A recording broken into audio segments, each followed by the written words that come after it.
2024 का question paper है code R6 match list 1 with list 2 or more alternative form of a gene allele, that is they are slightly different forms of the same gene. ये हो जाएगा allele cross of F1 progeny with homozygous recessive parent.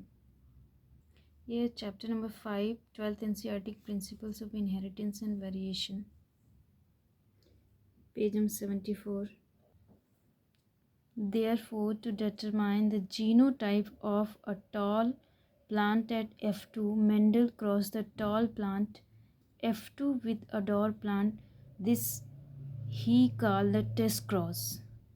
In a typical test cross organism, pea plant showing the dominant phenotype and whose genotype is to be determined is crossed with the recessive parent instead of self-crossing. The progenies of such a cross can easily be analyzed to predict the genotype of the test organism.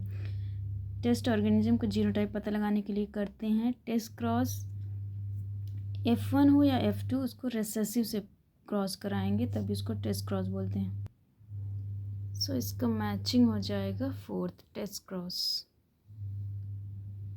Cross of F1 progeny with any of the parent, any of the किसी भी F1 का किसी भी parent से कराएंगे तो ये हो जाएगा बैक क्रॉस.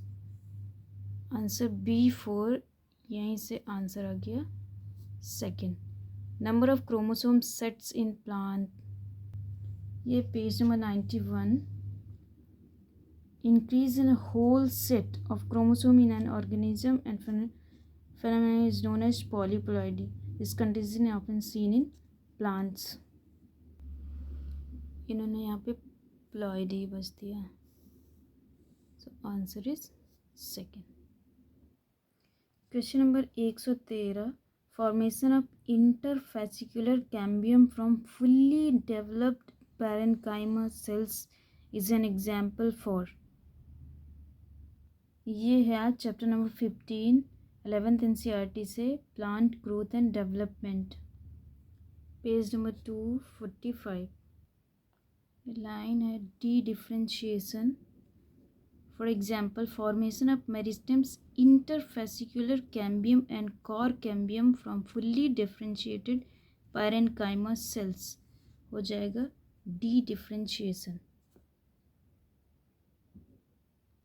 सो इसका आंसर जाएगा डी डिफ्रेंशिएशन, री डिफ्रेंशिएशन नहीं. Answer is second. Question number 114.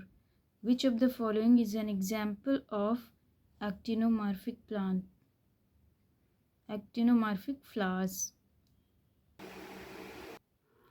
ये 11th NCERT चैप्टर नंबर 5 से morphology of flowering plants, page number 72. Actinomorphic के एग्जाम्पल है मस्टर्ड, धतूरा, चिली. सो आंसर हो जाएगा मस्टर्ड, धतूरा, चिली में से यहाँ पे धतूरा दिया, पायसम नहीं. Answer is 4. क्वेश्चन नंबर 115 है hint to always cuts DNA molecules at a particular point called recognition sequence and its consist of base pair. कितना?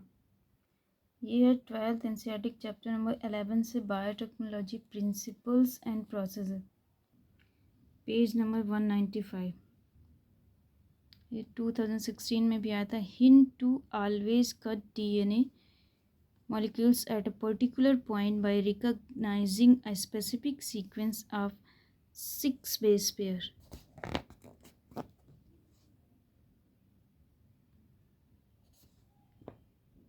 Six base pairs.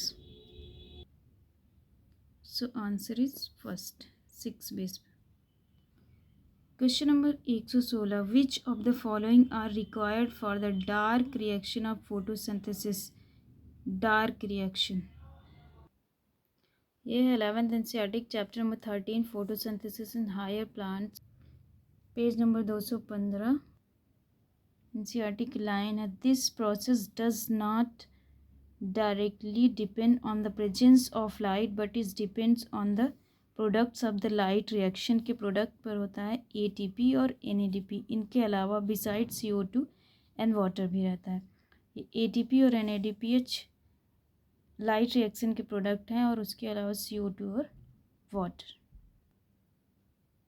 आंसर हो जाएगा CO2, ATP, NADPH, CDE. ये B नहीं होगा, DE. Answer is DE तो है लेकिन C भी तो है, ये भी रॉन्ग है. CDE. Answer is second. Question number 117 है. Given below are two statement वाला क्वेश्चन. स्टेटमेंट 1 है BT toxin are insect group specific and coded by the gene CRY1AC. यह 12th NCERT के chapter number 12 biotechnology and its application से page number 209. Line NCERT की the toxin is coded by a gene cry first AC named cry. There are a number of them. ये statement correct है. Statement 2 है BT toxin exist as inactive protoxin in B. Beta thuringiensis. However, after ingestion by the insect, the inactive protoxin gets converted into active form due to acidic pH of the insect gut.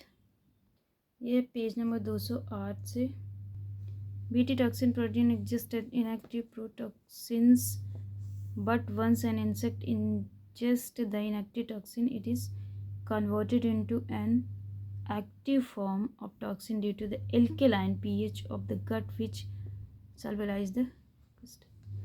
ये है alkaline होना चाहिए, यहाँ पर acidic दिया है, तो ये रॉन्ग स्टेटमेंट हो गया. स्टेटमेंट 1 करेक्ट है, सेकंड रॉन्ग है. बोथ स्टेटमेंट गलत हो गए.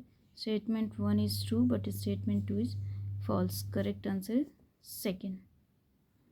क्वेश्चन नंबर 118 है. The equation of Verhulst Pearl logistic growth is dN by dt is equal to Rn K minus N by K in bracket. From this equation K indicates K क्या है इसमें. एक question है ecology से 12th NCERT के chapter number 13 से organism and populations, page number 231. dN by dt Rn K minus N by K. इसमें K क्या है, कैरिंग कैपेसिटी. सो आंसर हो जाएगा कैरिंग कैपेसिटी सेकेंड.